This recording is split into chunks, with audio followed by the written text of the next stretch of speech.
Hi everyone, it's 2023. It's Emily Graziano here, obviously, and I thought, why not kick off the year by talking about Ace Frehley? And this is going to be something I haven't talked about before, mainly because I didn't own it, even though I could have talked about it. I just didn't, but I'm glad I'm doing it now. Guys, today in this video, we're going to talk about Frehley's Comet Live Plus One. And also, we're going to talk about Frehley's Comet Live. These are similar, but they are not the same. And I want to give a shout out to the person who sent this to me for Christmas. I want to say thank you so very much. I didn't own it. Really, I didn't. And I want to say thank you so much. I love this and also the other things that you said. You're really awesome, and don't you ever forget that, okay? I want you to really know that. So, with that being said, everyone, let's get into it. And by the way, it's really fun to talk about Ace again because I haven't made like an Ace-centric video for a very long time because I've reviewed, as of 2023, all his other studio albums. So to get back to Ace is always really fun. And I think in the future I'm going to make a point to like talk about Ace, like, just, as part of the installments, Kiss and then Ace, but also just, even if I have to make up a bizarre topic about Ace, like it's me picking out of a hat, Emily, what's your opinion on blah, blah, blah? Like, I'll make a point to do it because I will always talk about Ace on this channel. Ace will always have a place in this space on this channel, okay? Okay, that was kind of lame, but let's get into it. Frehley's Comet Live Plus One, released February 2nd, 1988 on Atlantic Records, and guys, this is always been super cool to me because this is filmed live in Chicago, Illinois at the Aragon Ballroom, which I've never been to, unfortunately. There's just been no one to go see there. And it was recorded September 4th, 1987. I was not alive for this release. It's called Frehley's Comet Live Plus One because there's 4 live tracks and then 1 studio recorded track called Words Are Not Enough.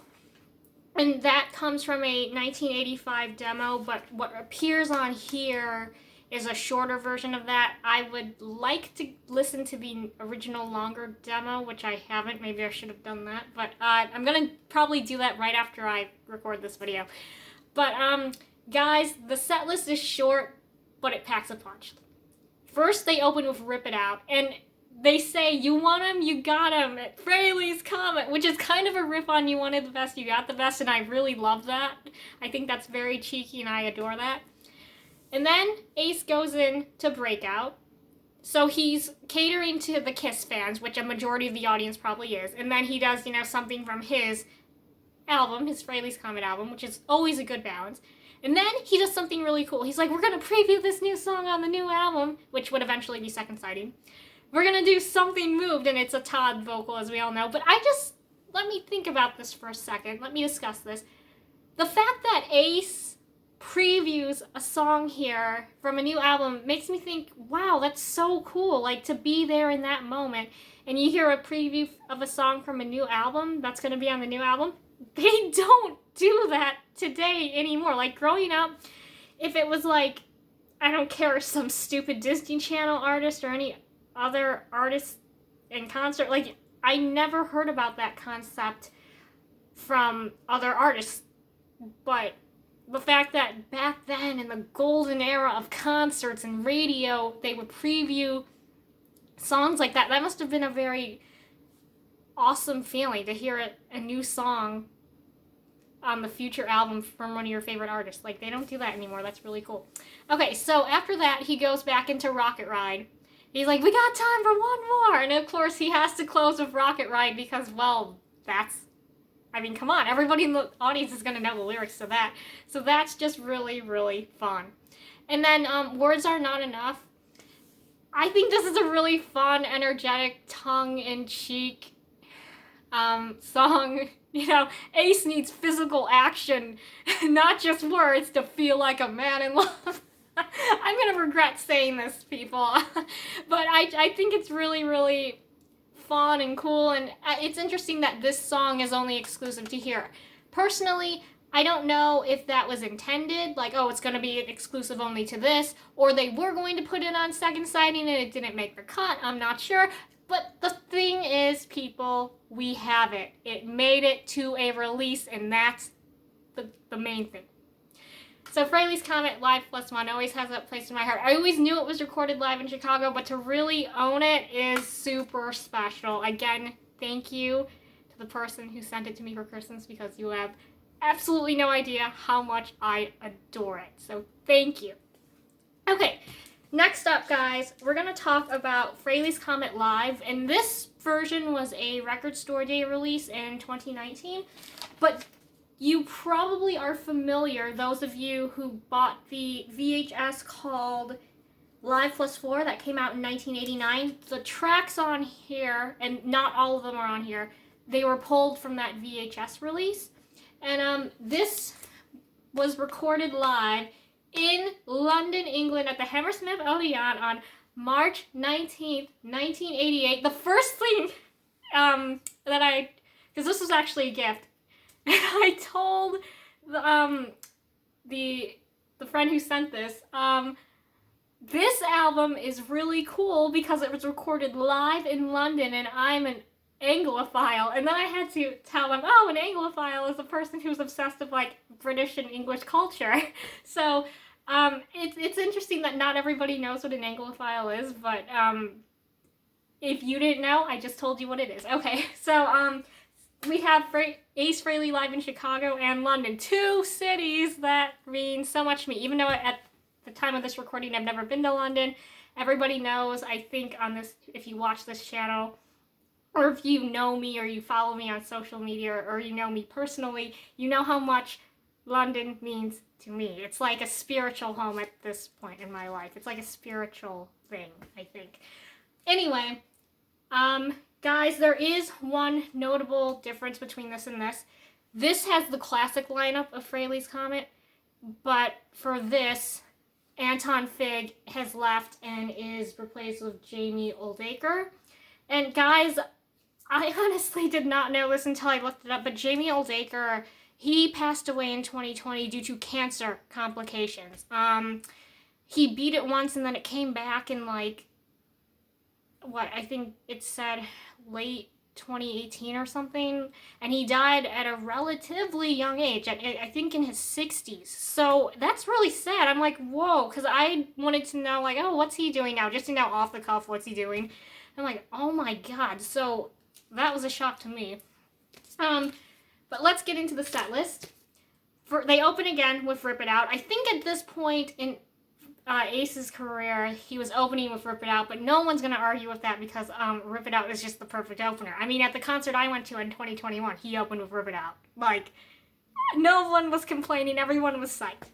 Then, again, he also previews Something Moved, which, again, that must have been a very cool moment to hear a new song from a future album from your favorite artist. That has to be a very cool feeling.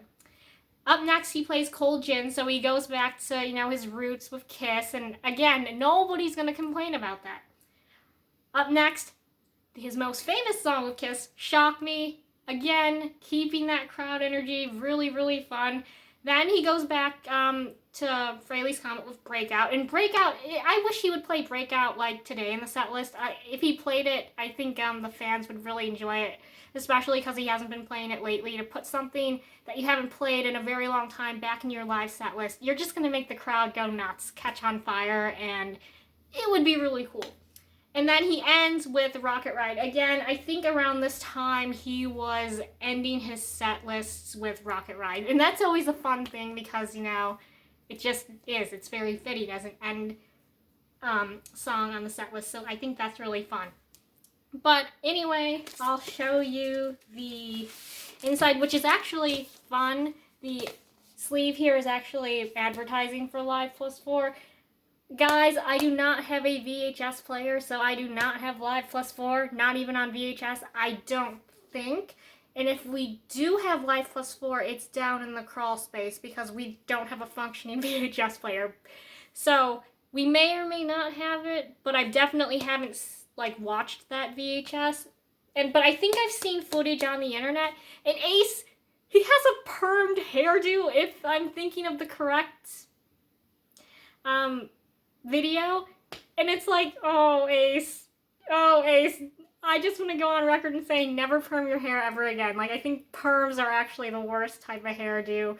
My mom even jumped on the perm trend in the 80s, and it's like, I'm glad you don't do that anymore because I think perms are terrible. So I think that's really fun that it's pushing Live Plus 4. And then the record itself, in case you haven't seen it, it's a nice orange. The orange perfectly matches the color of the Frehley's Comet logo, which is always a good thing. It's always nice when themes are coordinated. But yeah, that's really fun.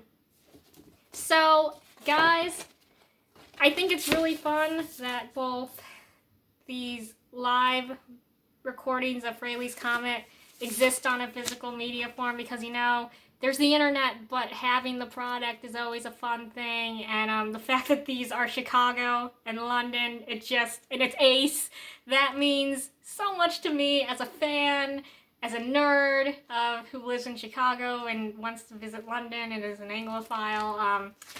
And of course a super fan of Kiss. Like, it's just really fun, and I really, really enjoyed doing this video talking about Ace. I think in the future I may have to do more videos talking about Ace, like do Kiss and Ace videos, but then also do some movie videos. I think my next video may be films of the 70s thing and just talk about some of my bizarre picks of movies that I like from the 70s and controversial picks of movies I don't like from the 70s. Because I've come to learn recently that I personally believe the 70s were kind of a weak decade for films. Starting in like the late 60s, like there was a transition. I'd explain it all better in that video, maybe, if it's not too controversial to say. But that may be a topic for my next video. But I want to say thank you so much for watching this video. Always fun to talk about Ace. I will never tire of talking about Ace's music and how cool Ace is and everything like that.